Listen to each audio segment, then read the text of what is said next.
Assalamualaikum warahmatullahi wabarakatuh. Halo teman-teman semua, perkenalkan nama saya Intan Seroja. Saya dari Lokal PAI 2A dengan NIM 23531059. Baiklah, di sini saya akan menjelaskan sebuah materi yang berkaitan dengan mata kuliah Ulumul Hadis, yaitu materi tentang klasifikasi atau pembagian hadis berdasarkan kualitas rawi. Klasifikasi atau pembagian hadis berdasarkan kualitas rawi ini dibagi menjadi 3.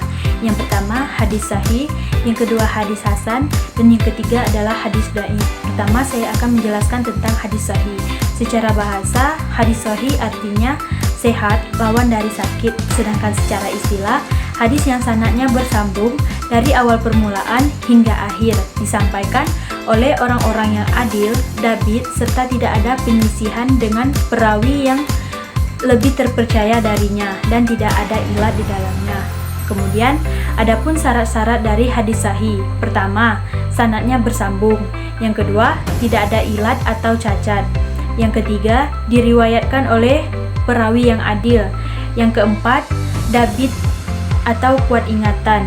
Dan yang terakhir adalah tidak ada syad. Lalu, adapun contoh dari hadis sahih ini, yaitu telah menceritakan kepadaku Yahya bin Ja'far, telah menceritakan kepada kami Abdul Razak dari Ma'mar dari Hammad berkata, aku mendengar dari Hurairah radhiyallahu anhu berkata, Nabi SAW bersabda, jika seorang istri bersedekah dari hasil usaha suaminya tanpa perintah suaminya, maka suaminya akan mendapatkan separuh pahala dari sedekah tersebut. Hadis riwayat Bukhari. Kemudian, adapun pembagian hadis sahih, yaitu ada 2 pembagian. Yang pertama, hadis sahih li ghairihi, dan yang kedua adalah sahih li zatihi. Pertama, sahih li ghairihi adalah sahih yang memenuhi seluruh syarat hadis sahih secara maksimal, seperti sanadnya bersambung, diriwayatkan oleh rawi yang adil, dabit, tidak syad, dan tidak ada ilat. Dan yang kedua adalah sahih li zatihi, yaitu hadis yang kesahihannya disebabkan oleh faktor lain karena tidak memenuhi syarat secara maksimal. Dan yang kedua adalah penjelasan tentang hadis hasan. Secara bahasa, hadis hasan artinya baik dan bagus, sedangkan secara istilah artinya sanadnya bersambung dari awal permulaan sampai dengan akhir, diceritakan oleh orang-orang yang adil, kurang dabitnya, dan tidak ada syad dan ilat di dalamnya. Adapun contoh dari hadis hasan ini telah menceritakan kepada kami Abu Halim al-Bashari al-Ansari, Yalta Muslim bin Halim, telah menceritakan kepada kami Muhammad bin Abdullah al-Ansari dari ayahnya, dari Ali bin Zaid, dari Zaid bin al-Musayyab, dari Anas bin Malik. Ia berkata, Rasulullah Shallallahu Alaihi Wasallam berkata, wahai anakku, jika kamu masuk menemui keluargamu, ucapkanlah salam, niscaya akan menjadi berkah bagimu dan akan menjadi berkah bagi keluargamu. Hadis Jami At-Tirmizi nomor 2622.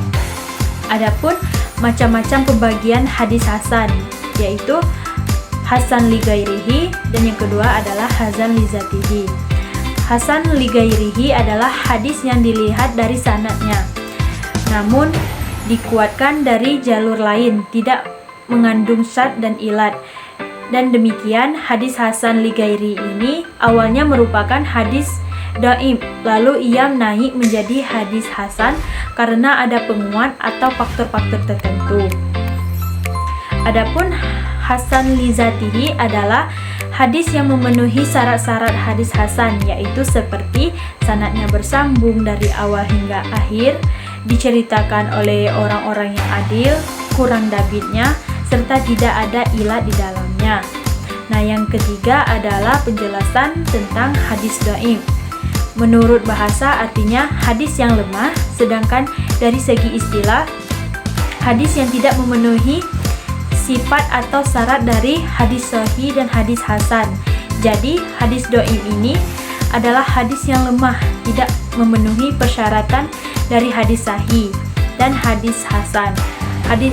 Kemudian hadis dhaif ini tidak sama dengan hadis maudhu atau hadis palsu. Karena hadis dhaif ini memang dinisbahkan kepada Rasulullah, tetapi perawi hadisnya tidak memiliki kuat hafalan ataupun ada sanadnya yang terputus. Lalu hadis dhaif ini terdapat 3 macam hukum dalam mengamalkan hadis dhaif ini. Ada yang mengatakan boleh diamalkan, kemudian ada yang mengatakan tidak boleh diamalkan. Ada 3 hukum mengamalkan hadis dhaif. Pertama, hadis dhaif tidak bisa diamalkan secara mutlak, baik mengenai keutamaan amalan maupun hukum. Pendapat ini disampaikan oleh Yahya bin Ibnu Ma'in, Imam Bukhari, Imam Muslim, dan Ibnu Hazim. Yang kedua, hadis dhaif bisa diamalkan. Pendapat ini dinisbahkan kepada Abu Daud dan Imam Ahmad. Mereka berpendapat bahwa hadis dhaif lebih kuat dari pendapat perseorangan. Dan yang terakhir adalah hadis dhaif bisa diamalkan apabila memenuhi beberapa syarat sebagai berikut. Yang pertama, kedaifannya tidak terlalu, artinya perawi bukan orang pendusta dan bukan orang yang sering membuat kesalahan.